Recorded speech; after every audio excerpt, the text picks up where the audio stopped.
네, 이번엔 분산력입니다. 분산력은요, 보면 수소, 산소, 이산화탄소는 분자 내에서 전하 분포가 어느 한쪽으로 치우치지 않는 무극성 분자인데 이러한 무극성 분자 사이에도 분자 간 힘이 작용합니다.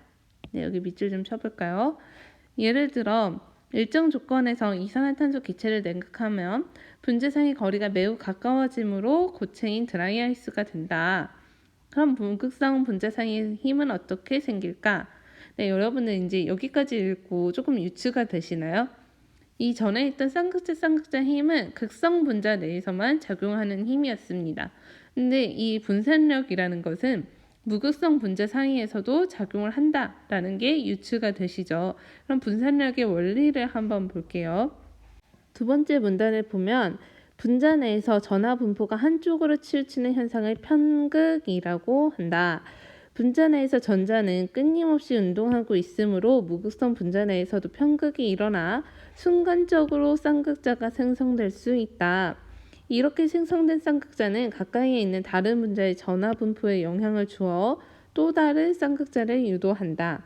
이러한 순간 쌍극자들 사이에 작용하는 정기적 인력을 분산력이라고 한다. 네, 아래 그림을 보면서 이해를 하면요. 지금 가에는 두 개의 분자가 있어요. 이렇게 두 개가 있는데 얘네들이 회색빛으로 되어 있다는 거, 이렇게 회색빛이 균일하게 들어가 있잖아요. 얘네 전자의 분포가 고르다라는 얘기입니다. 그래서 양쪽 다 무극성 분자이죠.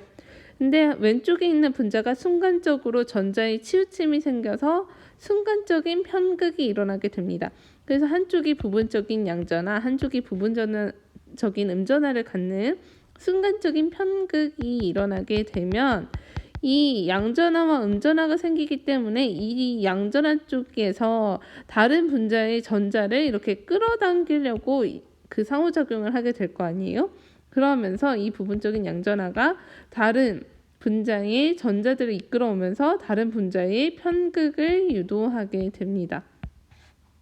이럴 경우에 얘네들 사이에서 지금 전하가 생겼고 이 전하들 사이에서 인력이 생기겠죠. 이 인력을 우리는 분산력이라고 하고요. 여기서 계속 얘기하는 것처럼 순간적인 편극에 의해 생기기 때문에 이 힘은 그렇게 크지는 않습니다. 네, 그럼 제가 아까 이 분산력이라는 건 무극성 분자 사이에서 작용하는 힘이라는 걸 유추할 수 있다고 했습니다. 그러면 극성 분자에서는 분산력이 작용하지 않을까요? 네, 극성 분자에서도 전자는 계속 이동을 하고 편극이 생길 수 있잖아요. 이 분산력이라는 것은 극성 분자든 아니면 무극성 분자든 모두 작용하는 힘입니다. 네, 아래에 자료 해석 해보기를 한번 볼게요. 할로젠 원소의 끓는 점에 영향을 미치는 요인 이렇게 보는데 F2, Cl2, Br2, I2 얘네 이렇게 나와 있는데 전부 다 같은 원자들끼리 공유 결합을 하고 있잖아요. 그렇기 때문에 전부 다 무극성 분자입니다. 네.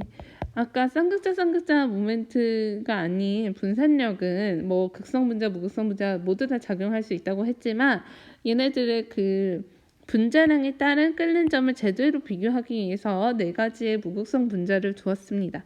그러면 하나씩 볼게요. 1번 할로젠 원소의 분자량과 끓는 점의 관계. 그럼 분자량과 끓는 점의 관계를 볼게요.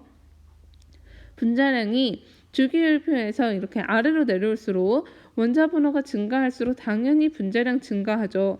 그랬더니 끓는 점도 당연히 증가하게 됩니다. 이제 여러분한테는 당연하지 않을 수도 있겠지만 네, 분자량이 증가를 하면요. 끓는 점이 증가하게 됩니다. 그래서 얘네들이 상온에서 물질의 상태를 보면요. 플로린의 염소 같은 경우는 기체로 존재를 하고요. 브로민은 젓갈색의 액체로 존재를 하고 아이오딘 같은 경우는 고체로 존재하는 경우를 볼 수가 있습니다.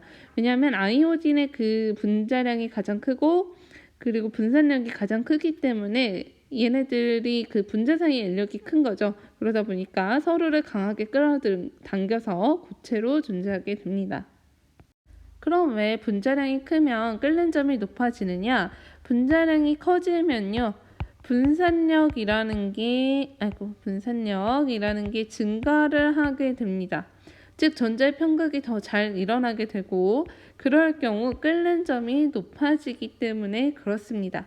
네, 왜 그런지 이제 구체적으로 옆 페이지에서 볼게요. 보면요.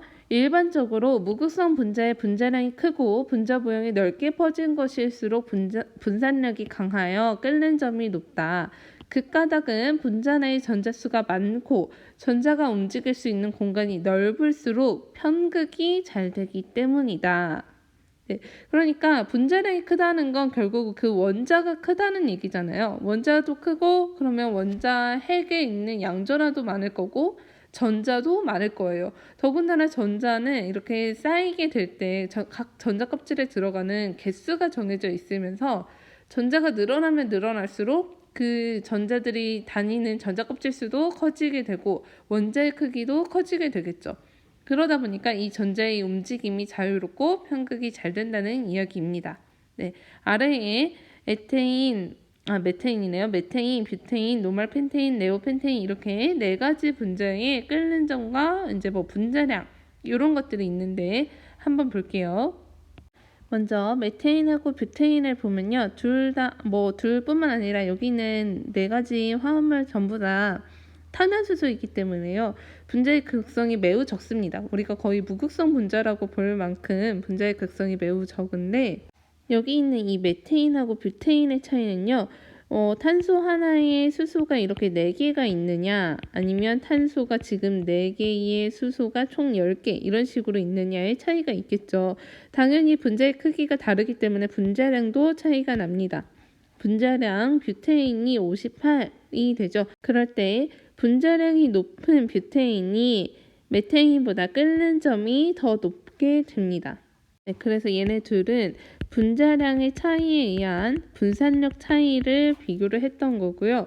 오른쪽에 있는 이 두 가지 분자를 보면요. 둘 다 펜테인입니다. 탄소 5개, 수소 12개로 똑같은 이제 개수의 원자들을 가지고 있죠. 그러다 보니까 분자량도 같습니다.